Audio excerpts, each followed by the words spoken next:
पुढची बातमी आहे एका अत्यंत वादग्रस्त वक्तव्याची। शिर्डीतील साईबाबा संस्थानानं मोफत जेवणावरून विखे पितापुत्रांमध्ये मतभेद पाहायला मिळतात। शिर्डीतील साईबाबा संस्थानानं मोफत जेवण देणं बंद करावं आणि मुलांच्या भवितव्यासाठी शिक्षणासाठी ते पैसे वापरावेत अशी मागणी माजी खासदार सुजय विखे यांनी केली। मात्र मागणी करतेवेळी सुजय विखे यांनी वादग्रस्त विधान केलं।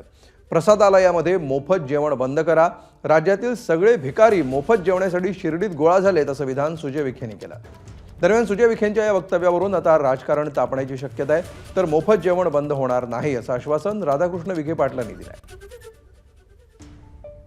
प्रसादालयामध्ये आपण मोफत जेवण देऊ राहिले, 25 रुपये केलं पाहिजे, खरंच पेड केलं पाहिजे। तो जो पैसा वाचेल तुम्ही आमच्या मुलांच्या भविष्यासाठी खर्च करा।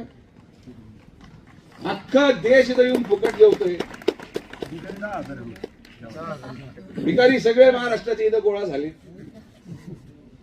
हे योग्य नाही। संस्थांनी हा विचार केला पाहिजे की आपण इथं काय करत आहोत, कशासाठी करत आहोत। मला वाटतं की थोडा त्याच्यातून शब्दाचा विपर्यास झालेला आहे। मी आता डॉक्टर सुजयशी बोललो तर त्यांचा हेतू तो नव्हता, कारण आपण खरं म्हणजे भिक्षुकरी जे आहेत आपल्याकडे येणारे शुल्क आकारण्याची आवश्यकता नाही आहे आणि तशा पद्धतीनं प्रशासनाने ज्या साई भक्तांच्या वर्ग देणगीतून जो महाप्रसादाचं जे काम सुरू केलं आहे ते निरंतर चालू राहील। एबीपी माझा, उघडा डोळे बघा नीट।